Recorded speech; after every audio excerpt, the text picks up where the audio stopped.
Right, Pat, first we'll talk about the Premiership Cup, which is starting tomorrow, of course. What sort of a game would you expect on Wednesday from both sides, given the sides that are likely, or the players that are likely to be involved? I think, there's excitement. There's a lot of guys in the team who have been wanting to get onto Ashton Gate, home ground, and they're going up for the first time, which is awesome.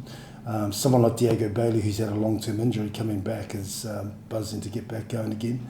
I think it's more about us around, guys showing us that, they can play the Bears way.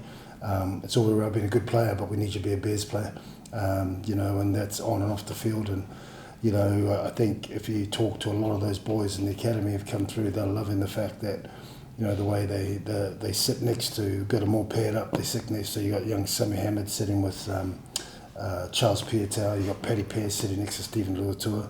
They're all paired off right across the thing, so they're learning fast, and we're trying to accelerate. That's our big goal, to accelerate their growth and their understanding, because they could be needed. And you just look across the Premiership every week, someone's going down, someone's going to get injured, and when you head in the same areas, the same positions, it really takes a toll, like we found last year. So this is a big part of that process. Yeah, and of course then it's a quick turnaround to the Friday night game up at Newcastle, which nice to get that one out of the way in some ways, I suppose, because of the travel, although it's a shorter flight. So what do you expect up at Newcastle? What we always get, tough, uncompromising, physical. If you don't get your stuff right, like we found last year. 2 years ago we went up there and we did the job really well. Last year not so. Where they will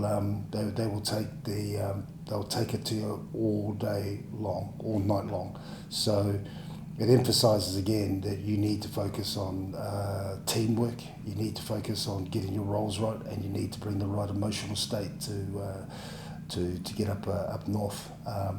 Even when I played up there, we used that as an advantage. Teams have to come up here, and that still exists. I know Dave Walder, you played with Dave, and he was there as a young player at that era, and we were very successful. And and Dean Richards was there before. They keep that going, and you can see it.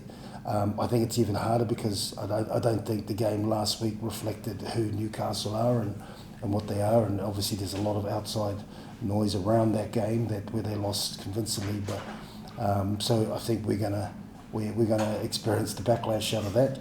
So again, and that's not a worry. That's just focus your attention to be together as a team to be able to get the job done up there. Ibatoye saw him warming up with the side on your last game, which is great to see. How far off is he? Yeah. So he's on the selection table this week as well now. So he's worked his way back, and part of the process of getting him as the 24th man is to experience the build-up at Ashton Gate and so forth. But he's again someone who was flying in pre-season and got injured just before the games, and it's all very well training, but as you know, that's why we have pre-season games. If we went straight out and played, we saw what happened last year. So that's the same for individuals. They needed to get some games under their belt as we go through, particularly for the team.